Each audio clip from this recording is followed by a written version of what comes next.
En titre de ce journal, Finance, conférence sur les régies financières à Abidjan, en Côte d'Ivoire.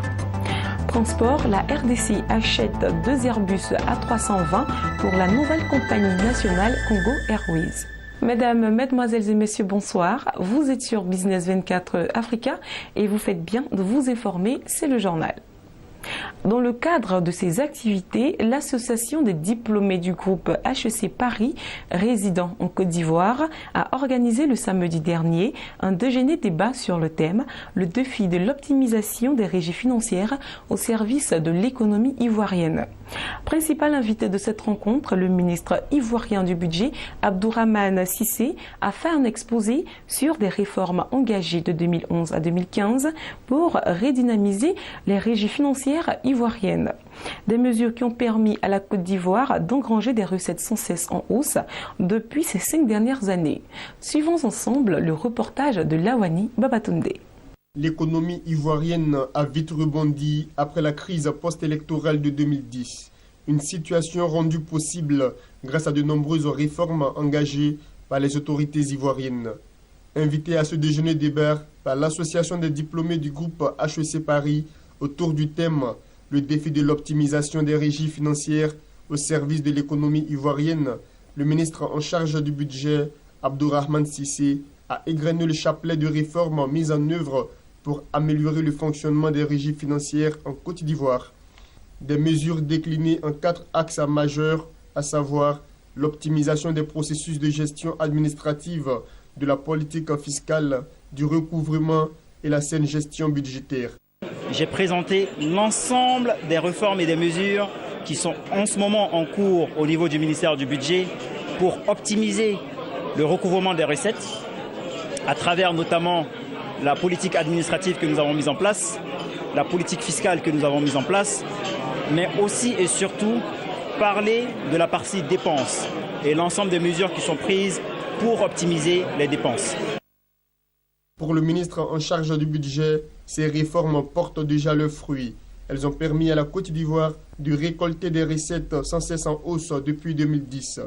Et de janvier 2015 à fin mai dernier, les objectifs de recettes pour cette année ont déjà connu une augmentation d'environ 35 milliards de francs CFA.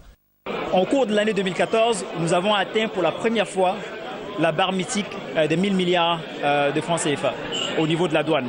Et cela se poursuit. Lorsque vous regardez les 5 premiers mois de l'année, donc de janvier à mai 2015, et que vous les comparez aux 5 premiers mois de l'année 2014, nous sommes globalement en hausse au niveau de la douane et des impôts, globalement en hausse de l'ordre de 14% par rapport à l'année 2014. Et avec, bien entendu, la vision de son Excellence, Monsieur le Président de la République, de poursuivre ces efforts de réforme, nous allons poursuivre ces réformes et nous assurer que les recettes soient bien collectées. Mais le plus important, c'est que l'objectif, ce n'est pas d'augmenter l'impôt. L'objectif, c'est d'optimiser le recouvrement de l'impôt. Nous souhaitons que l'impôt soit collecté, soit bien collecté, sans une augmentation des taux nominaux.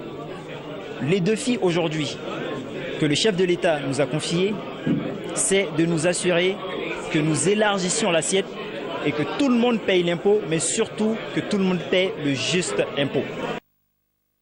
Pour les anciens diplômés du groupe HEC Paris résidant en Côte d'Ivoire, cette rencontre organisée dans le cadre de leurs activités se veut une plateforme d'échange et de débat sur les orientations de l'économie ivoirienne.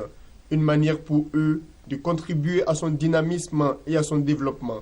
L'idée en fait donc des anciens diplômés de cette école-là, c'est de contribuer au développement économique donc de la Côte d'Ivoire.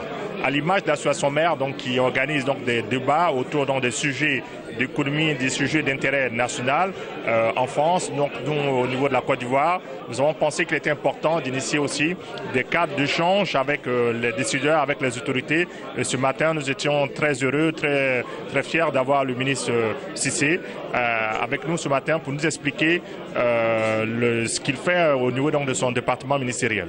Donc nous pensons qu'il faut continuellement un échange entre le secteur privé, entre les opérateurs économiques et ceux qui décident, pour qu'en fait les décisions qui sont prises, qui sortiront donc de ces échanges, soient profitables pour l'économie ivoirienne.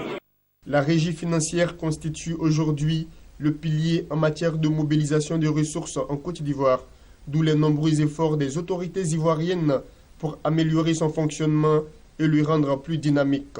Cela passe aussi par un cadre macroéconomique stable à travers un niveau de croissance soutenu, une inflation maîtrisée, un déficit budgétaire contenu et des comptes extérieurs bien tenus. Kinshasa a acheté 2 Airbus A320 d'occasion auprès du transporteur italien Alitalia pour la compagnie aérienne nationale Congo Airways.